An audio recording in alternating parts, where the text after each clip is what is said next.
Hey guys, this is Elaine Faye, and you are watching JD 24/7.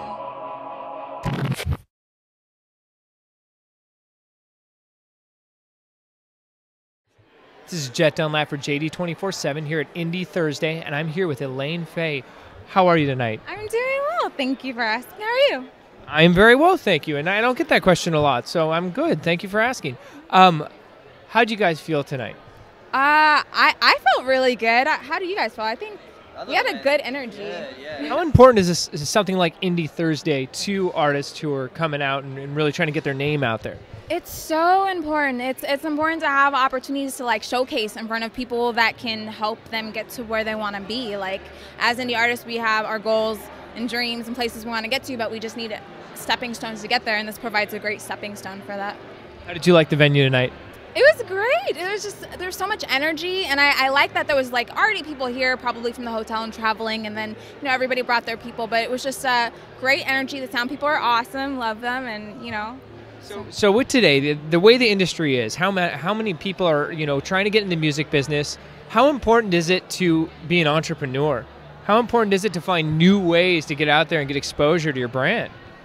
It's incredibly important because as an independent artist, you're functioning as your own business, basically. Right. Like, Absolutely. so you are selling yourself, like, and essentially in all matters considered, like you really are promoting yourself. You're selling yourself. So it's very important to look at it from a business perspective. Yeah. I think that's maybe what a lot of artists have problems with is sometimes they're really great musicians and they're very focused on music, but they kind of don't really have the business side, And that's just kind of natural. I think that just comes to being artists. You're not good at that, but I think it's important to try to get better, to improve that weakness because it's such an important aspect in an indie artist's career. What is the message you're trying to send? What is the kind of feeling that you're trying to give to your fans out with your particular music?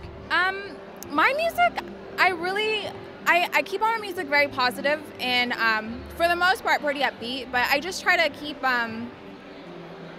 a message of positivity in my music and encouragement. So I want people to come to my show and I want them to laugh and groove a little bit and have a good time. But at the same time, I want them to realize that through difficult times, like that last song I did, X's and O's, it's a very popular song, very popular on the internet, and people really like it a lot. It's had some radio play. But I mean, I wrote the song about my mother who passed away when I was younger, and she would always disciplined me really hard and would never let me go places and stuff. She was a single mom, and it was just kind of about how people in your life or people that love you and that really care about you are not always going to let you do the things that you want to do. So I just try to convey like positive messages in upbeat, fun, interesting ways, I guess. What was your inspiration? Who are the musicians that brought you to where you are and gave you the love for this industry? I know there's not just one, but especially on your what you're doing now, what are your inspirations? I actually have a lot of older inspirations. So I would say like Ella Fitzgerald is a really big inspiration. I really got into jazz my first couple years of college, and Ella Fitzgerald, Sarah Vaughan, Billie Holiday were like really big influences. And then I'd probably have to say Aretha Franklin was a huge influence, like huge.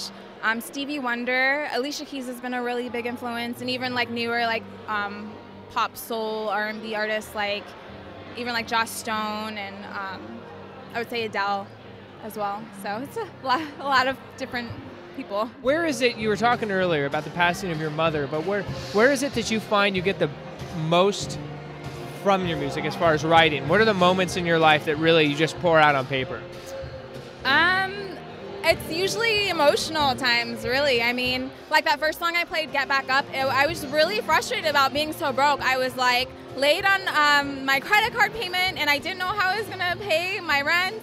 And I was so mad that I had to take the bus, and I had just like sat in somebody else's pee like on the way to work on the bus.